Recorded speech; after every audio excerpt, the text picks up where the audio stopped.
개인 회생이나 개인 파산을 고민하시는 분들 가운데 막상 법원 심사 단계에서 예상하지 못한 문제를 만나는 경우가 정말 많습니다. 상담을 하다 보면 대부분 생활비로 쓴 것이고 급해서 돌려막기 한 것이라고 말합니다. 법원은 말보다 카드 사용 내역, 통장 흐름, 실제 사용처를 먼저 봅니다. 결국 얼마를 빌렸느냐보다 언제, 어디에, 어떻게 썼느냐가 더 중요합니다. 오늘은 법원에서 특히 자주 문제 삼고 있는 신용카드 사용 내역 11가지를 간략하게 말씀드리겠습니다. 첫 번째는 회생 신청 바로 직전에 카드 사용이 갑자기 늘어난 경우입니다. 평소 한 달에 카드값이 약 80만 원인데 신청을 앞둔 2, 3주 사이에 쿠팡 60만 원, 가전제품 150만 원, 마트에서 50만 원을 사용하여 갑자기 카드 대금이 400만 원을 넘는 상황을 생각해 보겠습니다. 이렇게 특정 시점에 지출이 확 늘어나면 법원은 그때에 이미 휴생이나 파산을 고민하고 있었는지, 평소와 다른 소비 패턴이 갑자기 나타난 것은 아닌지, 아니면 회생 신청을 염두에 두고 소비를 미리 당겨서 한 것은 아닌지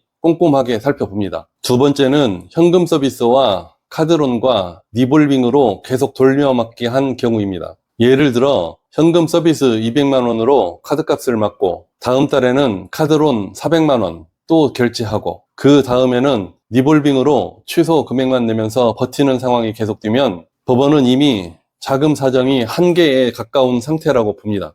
핵심은 돌려막기라는 형식이 아니라 그 돈이 실제로 어디에 쓰였냐는 것입니다. 월세나 관리비나 병원비 같이 꼭 필요한 생활비가 아니라 코인이나 도박이나 낭비성 소비에 사용됐다면 법원이 보는 시각은 훨씬 더 엄격해집니다. 그래서 사용처에 따라 회생이나 파산 절차의 결과가 크게 달라질 수 있습니다. 세 번째는 사치성 소비가 눈에 띄는 경우입니다. 명품 벨트 70만 원, 피부과 시술 90만 원, 호텔파 30만 원, 고급 술집 100만 원 결제가 나타나면 법원은 이걸 순수한 생활비로 보지 않습니다. 개인 회생에서는 변제 계획을 심사할 때 최근 소비 패턴을 통해 채무자의 성실성을 봅니다. 사치성 소비가 있다고 해서 절차가 바로 불어지는 것은 아니지만 언제, 얼마나 자주 사치성 소비를 했는지를 보고 채무자의 소비 패턴을 파악합니다. 네 번째는 주식, 가상화폐, 해외 선물, 도박에 탕진한 경우입니다.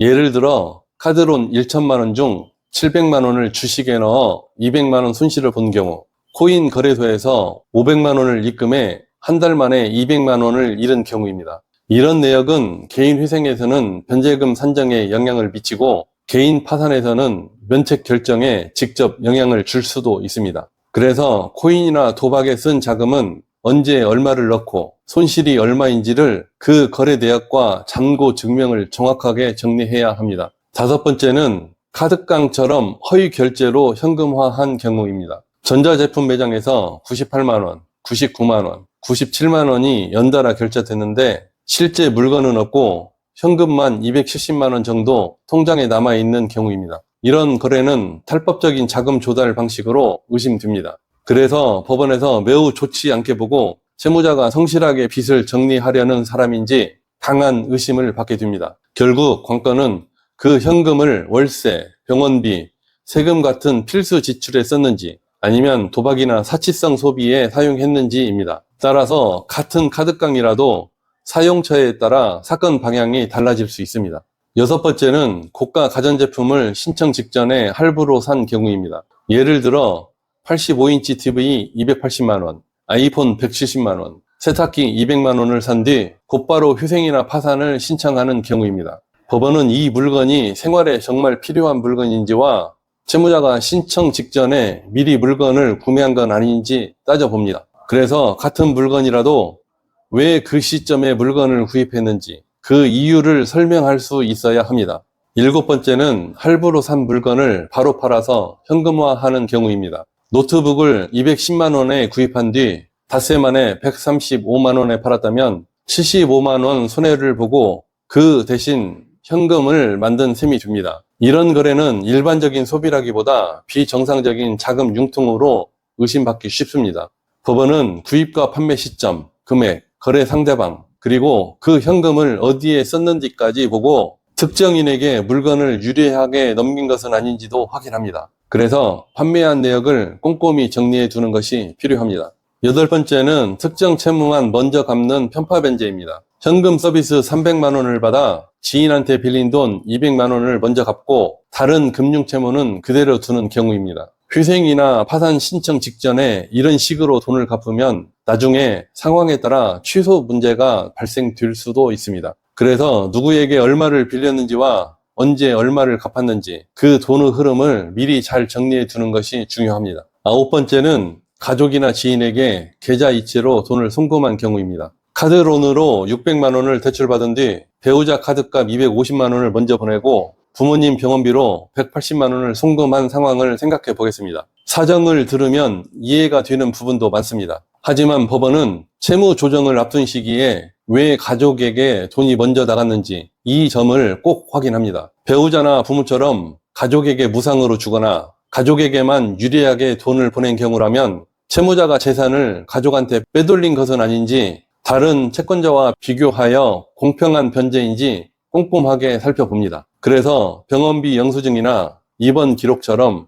정말 필요한 지출이었다는 자료를 미리 준비해 두어야 합니다. 10번째는 가족이나 지인 카드 명의를 서로 섞어서 쓰는 경우입니다. 동생 사업자재비 320만 원을 내 카드로 결제해 준 경우, 배우자 카드로 내 생활비를 계속 결제한 경우가 여기에 해당합니다. 이런 구조에서는 누가 실제로 사용했고 누가 실제로 갚아야 하는 돈인지 헷갈리기 쉽습니다. 법원은 실질적 채무자가 누구인지, 보증이나 연대 채무 관계가 있는지, 대유 변제에 해당하는 카드 대금 결제인지를 종합적으로 확인합니다. 카드 명의가 여러 사람 이름으로 섞여 있으면 자금 흐름을 설명하기가 어려워지고 심사에서도 불리하게 보일 수 있습니다. 이미 이런 상황이라면 표나 엑셀로 정리해서 어떤 결제는 누구를 위해 쓴 것인지, 그리고 실제로 누가 부담하는 돈인지를 미리 구분해 두는 것이 좋습니다. 11번째는 사용처를 설명하지 못하거나 자료를 누락하거나 허위로 제출한 경우입니다. 이 부분이 가장 치명적입니다. 카드론 800만 원을 받은 다음날 현금 300만 원을 인출하고 이틀 뒤 200만 원을 이체하였는데 그 이후 사용처 설명이 전혀 안 되는 상황입니다. 이런 경우 법원은 채무자가 단순한 과소비 문제를 넘어서 성실하게 사실을 적고 있는지, 재산이나 채무를 숨기는 것은 아닌지, 허위 신고에 가까운 신고인지 강하게 의심합니다. 사용처를 제대로 설명하지 못하거나 자료를 빼거나 사실과 다르게 제출하면 보정이 길어지고 면책이 거부될 수도 있고 심하면 형사 문제로 번질 수도 있습니다. 한 가지 더 정리하겠습니다. 법원은 카드 사용이 얼마 이상이면 무조건 문제라고 기계적으로 판단하지 않습니다. 대신에 최근 카드 사용 내역, 통장 거래 내역, 최근 채무의 사용처 이 세 가지를 아주 꼼꼼하게 봅니다. 그래서 진짜 중요한 건 얼마를 썼느냐보다 언제 썼는지, 얼마를 썼는지, 어디에 썼는지, 왜 그렇게 쓸 수밖에 없었는지 이 네 가지에 대해 소명을 요구하고 이는 자료로 설명이 되어야 합니다.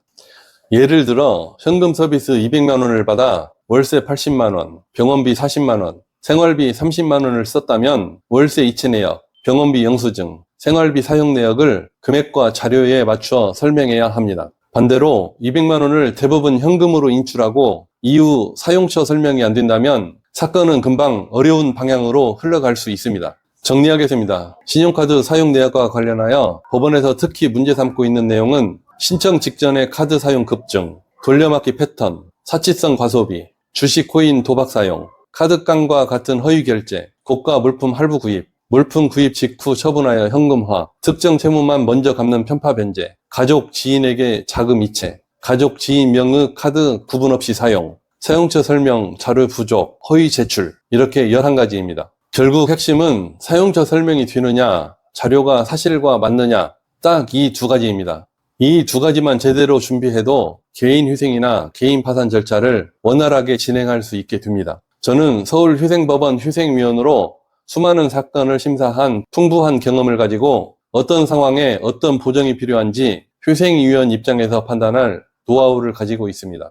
오늘 영상이 도움이 되셨다면 구독과 좋아요 부탁드립니다. 감사합니다.